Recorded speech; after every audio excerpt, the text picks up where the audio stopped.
الرحمن الرحيم، والصلاة والسلام على أشرف المرسلين. لا يسعني في البداية باسمي الخاص وباسم الحركة الجمعوية ببلدية عزيبابة بولاية الجلفة إلا أن أترحم على ضحايا الحادثة المؤلمة بنيس الفرنسية، والتي راح ضحيتها 5 جزائريين رحمهم الله وألهم ذويهم الصبر والسلام. اليوم سادتي المشاهدين، السيدات المشاهدات، أردت أن أتكلم على أمر مهم يخص أو يتعلق ببلدية حسي بحبة في جانب قطاع السكن، وأردت بالضبط أن أتكلم عن توزيع حصة هذه التجزئات هذه السكنية التي خصصتها الدولة لمنطقة الهضاب العليا. وكانت بلديتنا قد تحصلت على حوالي 6 هكتار أو 8 هكتار كمساحة لهذه التجزئات السكنية. عدد الملفات طبعا هو بالآلاف عدد الملفات. يعني احنا نتساءل لحد الآن، هناك غموض يكتنف أيضا توزيع هذه التجزئات. اللجنة مبهمة، اللجنة ما نش عارفين لحد الآن مما تتكون. مكان التجزئات لحد الآن ماهوش محدد، لأنه حقيقة هذه المدينة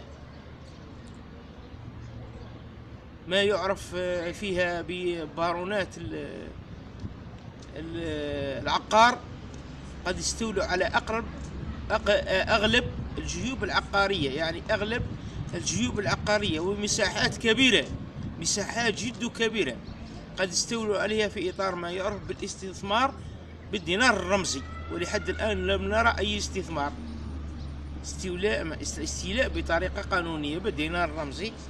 يضرب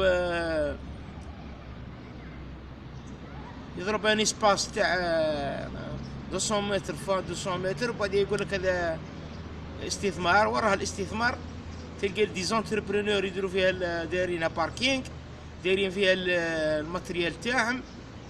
والله ماني عارف الحقيقة. كاين اللي داير وزين، وكاين اللي داير ستاسيون، وكاين اللي داير كذا، وكاين اللي مديها على شكل عقار فلاحي وباعها بالدينار الرمزي. قام بتقطيعها على شكل قطع أرضية وباع وعرضها للبيع.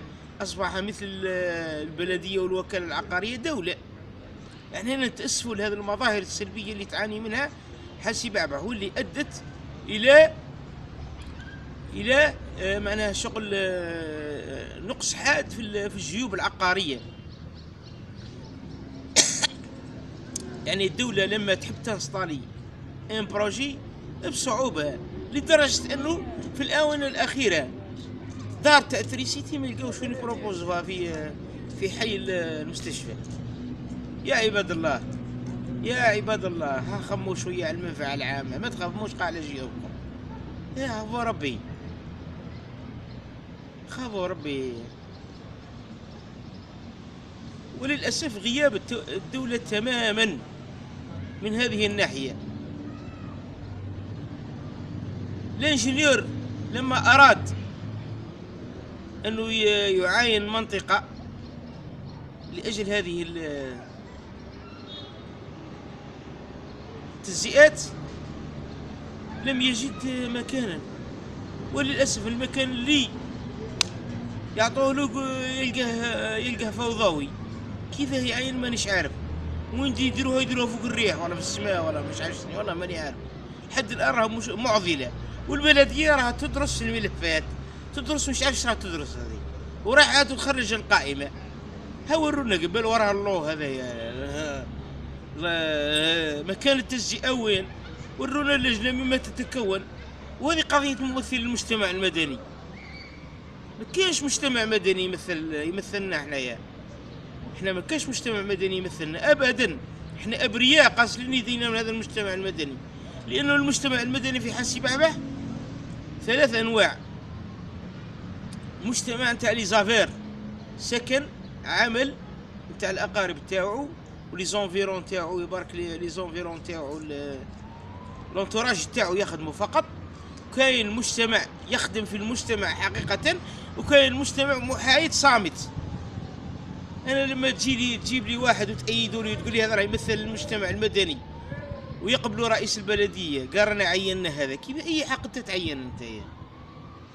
ما عندناش واحد يمثلنا احنا بالمجتمع المدني في هذا لازم كل ذي حق ياخذ حقه. راه واضحة الامور. ترميمات ما يجينا، تم الانطلاق فيها مؤخرا فقط. احنا اخر من يلتحق بالقافله هذه الدائره هذه. لاليرت نايضه فيها، لاليرت في كلش لاليرت.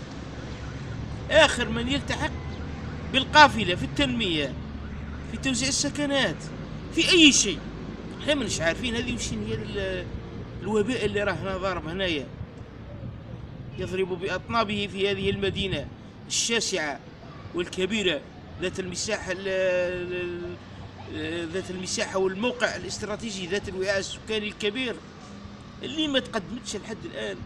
ولا ما نحكوش على جانب السكن والتلاعبات في التوزيع، ما نحكوش على التنازل على أوعية عقارية بطرق مشبوهة ورهيبة. هذه مصلحة البناء والتعمير تعبث فسادا ما ودي وش نحكو يطول الكلام والدقائق، الوقت لا يسمح. والله العلي العظيم أتأسف. التجزئات هذه يرحم والديكم، خلونا مرة واحدة نفسونا، ديروا لنا حاجة مليحة، ديروا لنا بون اكسيون يا جماعة لاكومين. ما تلعبوش بحقوق المواطنين. وبالعاني أظن أنها مقصودة، خلاوها لآخر العهدة باهي شغل يقسموها ويخلوها في ويخلوا المشكل يورثوه للمجلس القادم. يعني والله إلا كان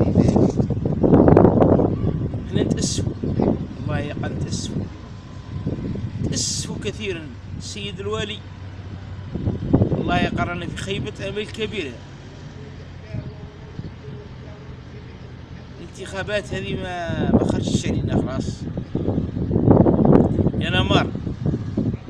بطينا نكرهنا، مشينا الحفاو كرعينا سنتق الانتخاب، لكن أصبحنا لعبة في يد الأحزاب هذه. يولي من هبة ودب يترشح، يلقاو له من الحرث يقولوا أروح ترشح، يلقاو له من حذل الغنم يقولوا أروح ترشح، يلقاو له من الضالة كان يضالي يقولوا أروح ترشح. ما كانش أدنى حساب المستقبل 5 سنوات ينتظر هذا الشعب. نتأسف الإطارات اللي دائما متأخرين، حتى أصبحوا مسخرة في البلاد هذه، أصبحوا مضحكة ولا مضحكة، أصبحوا محل سخرية من المجتمع. إطار إطار يا ودي عطى الله خير منهم يا ودي. والله العلي العظيم، والله العلي العظيم، والله العلي العظيم. يا ناس هفتنوض، هذه راها بلاد، ناس راها تقدمت بالعلم. ما تحطوش الرعوان في البلدية ولا راها نسمع ولا ترشح في الموند الجاي يعلم بها ربي. كاين أشخاص والله يسموهم في حاسي بابح لم يمروا بشارع فيه مدرسة، كيفاه يرحم والديك تعطلوا انتم زمام امور تاع بلديه تاع 100,000 نسمه في الطريق الوطني رقم واحد، فيها مناطق فيها تعتبر منطقه عسكريه حساسه. والله لا مشكله، مشكله كبيره. البلديه هي الوحده الاساسيه لبناء الوطن. العبوا بالبرلمان وما تلعبوش بالبلديه.